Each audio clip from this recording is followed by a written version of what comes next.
മാജിക്കും മിമിക്രിയും കോർത്തിണക്കി വേദികളെ കീഴടക്കുന്ന ഒരു കലാകാരനെ പരിചയപ്പെടാം. മുൻ സൈനികനും നെടുങ്കണ്ടം NSS ബറ്റാലിയനിലെ ജീവനക്കാരനുമായ രതീഷ് PT ആണ് മാജിക് വേദികളിൽ വ്യത്യസ്തനാകുന്നത്. ഔദ്യോഗിക ജീവിതവും കലാജീവിതവും ഒരുമിച്ച് കൊണ്ടുപോകുന്ന രതീഷിന്റെ വിശേഷങ്ങളിലേക്ക്.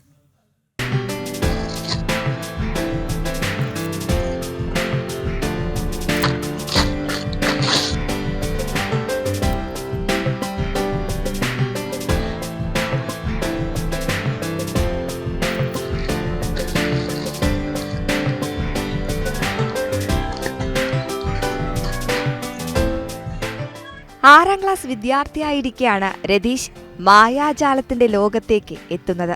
സൈനികനായി രാജ്യത്തിനായി സേവനം അനുഷ്ഠിച്ച കാലത്തും മാജിക്കിനെ ഉപേക്ഷിച്ചില്ല.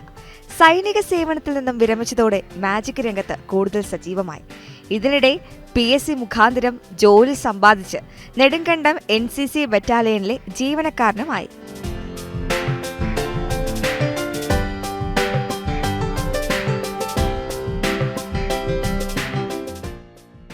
ജോലി തിരക്കുകൾക്കിടയിലും വിവിധ വേദികളിൽ മാജിക് അവതരിപ്പിക്കാൻ രതീഷ് സമയം കണ്ടെത്താറുണ്ട്.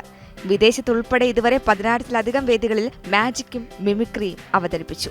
കഴിഞ്ഞ 32 വർഷമായിട്ട് ഞാൻ മാജിക് ഒപ്പം മിമിക്രിയും കൂടെ ഒരു കലാരൂപത്തെ കൊണ്ടുവരികയാണ്. എൻ്റെ 6ാം ക്ലാസ്സിൽ പഠിക്കുന്ന സമയത്താണ് ഞാൻ മാജിക്കിലോട്ട് വന്നത്.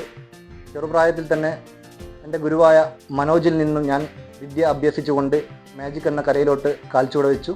ഒപ്പം തന്നെ ഞാൻ 6ാം ക്ലാസ്സിൽ പഠിക്കുമ്പോൾ തന്നെ മിമിക്രി എന്ന കലയിലൂടെ വന്നുകൊണ്ട് ഞാൻ സ്റ്റേറ്റ് ലെവൽ വരെ മിമിക്രിയിലും പോയിട്ടുണ്ട്. സ്കൂൾ കാലം മുതൽ ശബ്ദാനുകരണ കലാരംഗത്തും രതീഷ് സജീവമാണ്.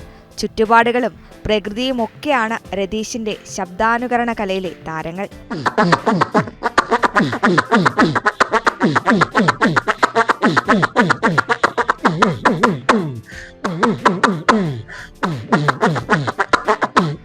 മാജിക്കിനൊപ്പം ശബ്ദാനുകരണ കലയെയും കോർത്തിണക്കിയാണ് ഈ കലാകാരൻ വേദികൾ കീഴടക്കുന്നത്.